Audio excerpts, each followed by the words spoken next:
भारत में धर्मांतरण की क्रांति चल रही है। बाबा साहब डॉक्टर भीमराव अंबेडकर ने 1936 में ही हिंदू धर्म छोड़ने की घोषणा की थी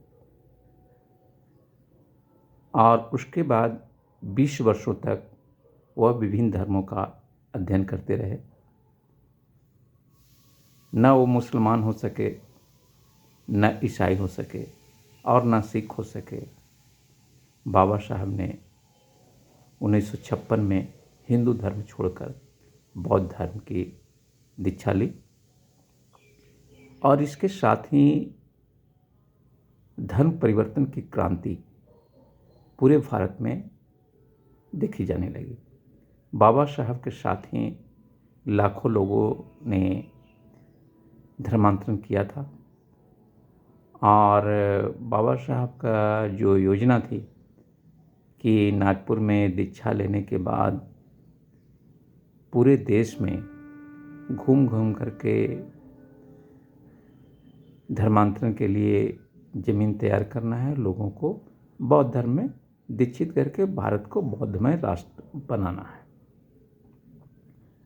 आखिर क्यों बाबा साहब चाहते थे कि देश में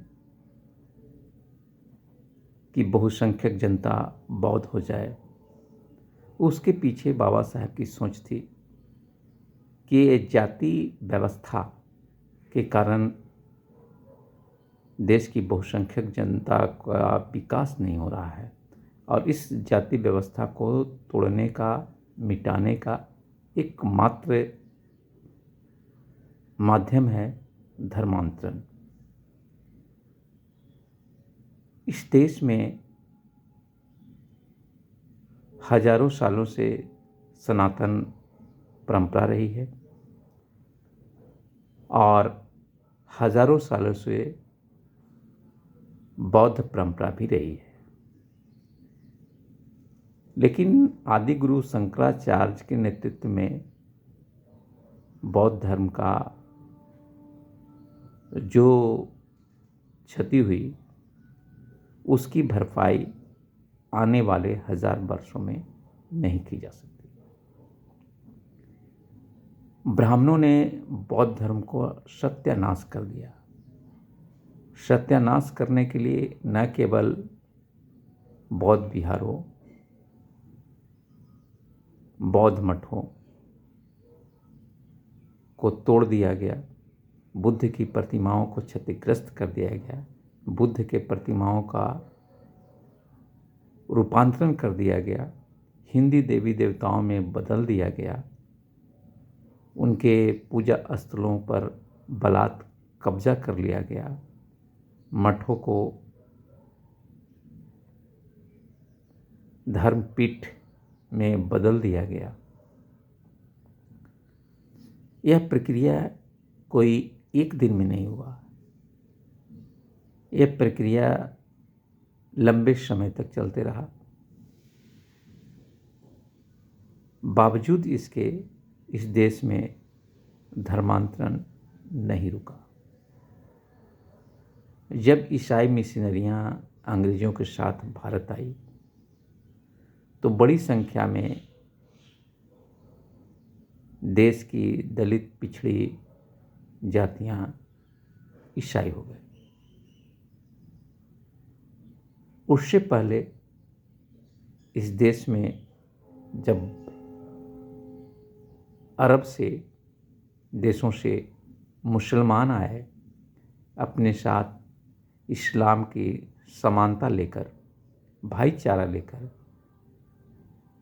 तो हिंदू धर्म से सताए गए दलित पिछड़ी जातियां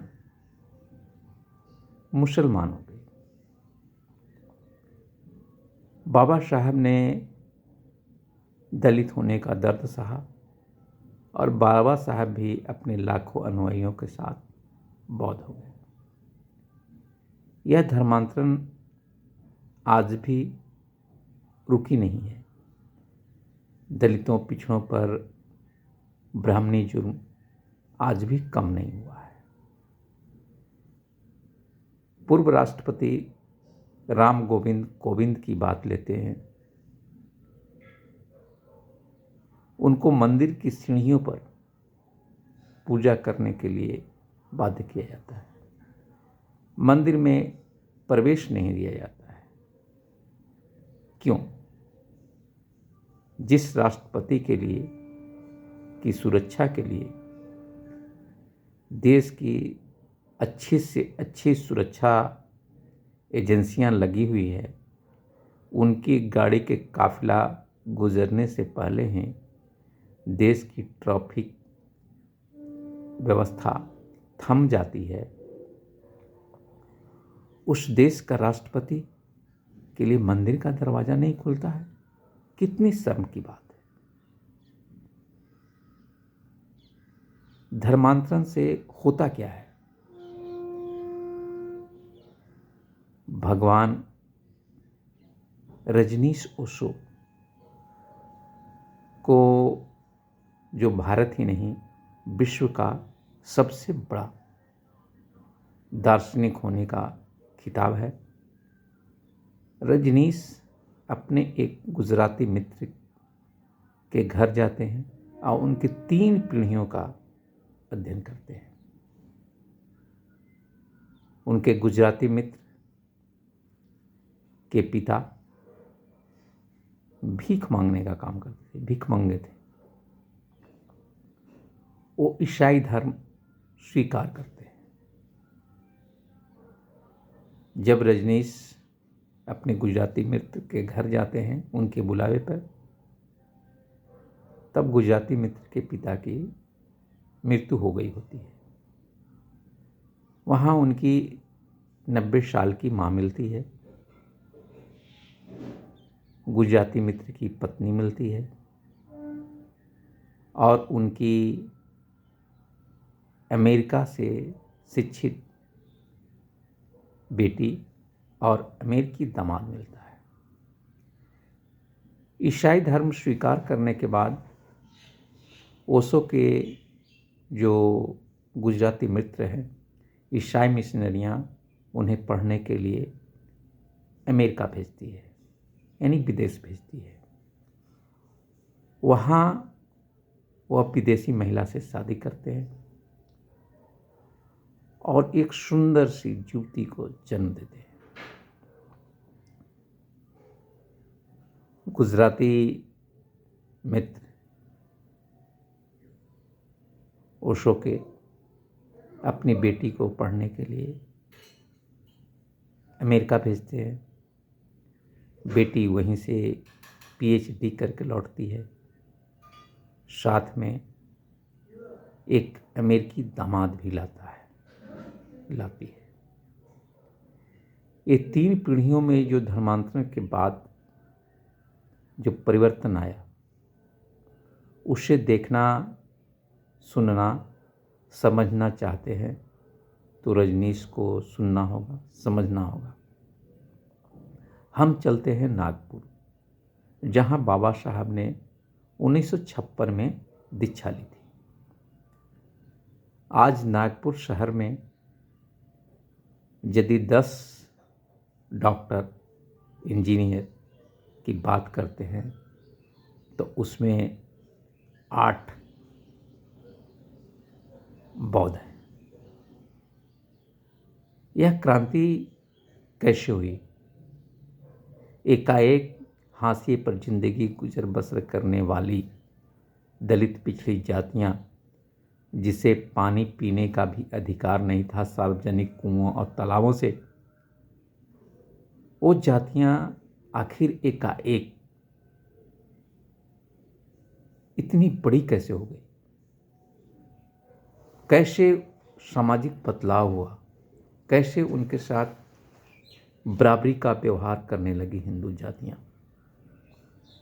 ओशो कहते हैं, आप मुसलमान हो जाते हैं तो कल तक भेदभाव करने वाला हिंदू आज बराबरी का अधिकार देगा, आपको मीर साहब करता है।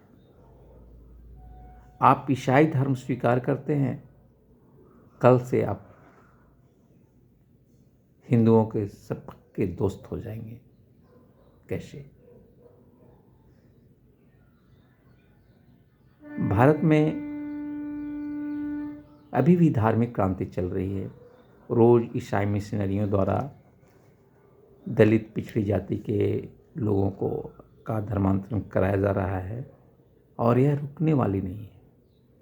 बोधगया में प्रतिवर्ष हजारों की संख्या में लोग बौद्ध हो रहे हैं। यह क्रांति रुकने वाली नहीं है। ब्राह्मणवादी शक्तियों को लगा था कि बाबा साहब को मौत के घाट उतार देने के बाद धर्मांतरण की प्रक्रिया रुक जाएगी। हाँ, बाबा साहब की हत्या हुई थी 1956 में। अक्टूबर में बाबा साहब बौद्ध धर्म की दीक्षा लेते हैं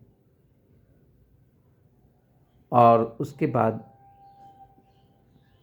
2 महीने भी जिंदा नहीं रहते हैं। बाबा साहब को बौद्ध धर्म में दीक्षा लेने से पूर्व उन्हें रोकने का बहुतों प्रयास किया गया, बावजूद इसके बाबा साहब धर्मांतरण करने में सफल रहे और उनकी जो संदिग्ध मौत हुई उसके आरोप उनकी ब्राह्मण पत्नी सविता अम्बेडकर पर लगते रहा है। लेकिन इसकी निष्पक्ष जांच आज तक नहीं हुई। ऐसे देश में कई मौतें हुई हैं जिसकी निष्पक्ष जांच आज तक नहीं हुई। मामला चाहे डॉक्टर भीमराव अंबेडकर की मौत का हो या मामला नेताजी सुभाष चंद्र बोस की मौत का हो, आखिर क्यों नहीं होती है न्यायिक जांच? क्यों नहीं होती है निष्पक्ष जांच?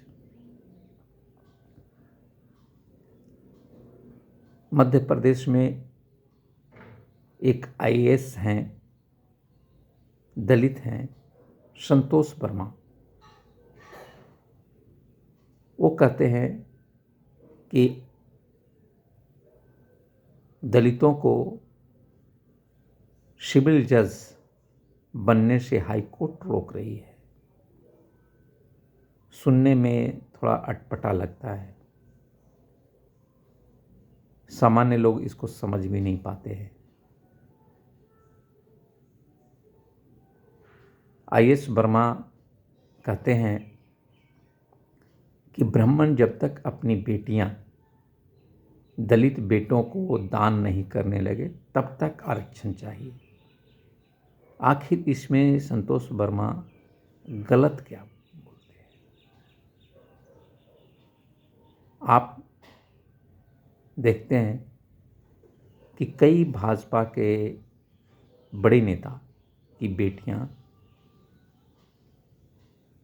ने मुसलमानों से शादी कर ली है। ये उनको गलत नहीं लगता।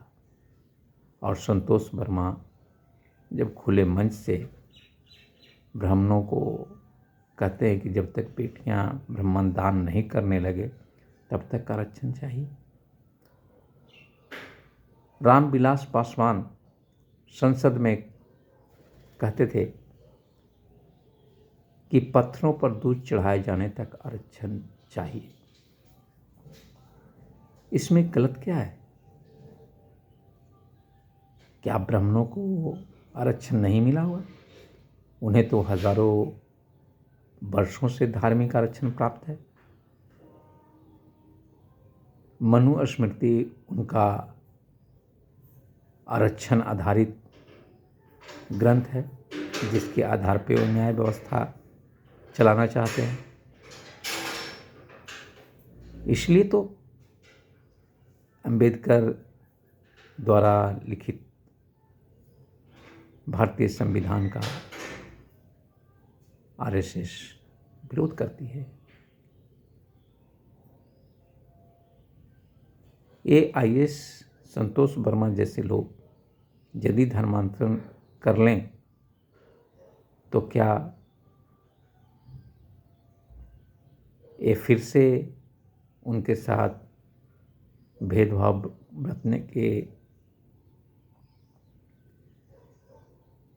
में सक्षम होगी? जवाब है नहीं। फिर मिलते हैं किसी अगले एपिसोड में। नमस्कार।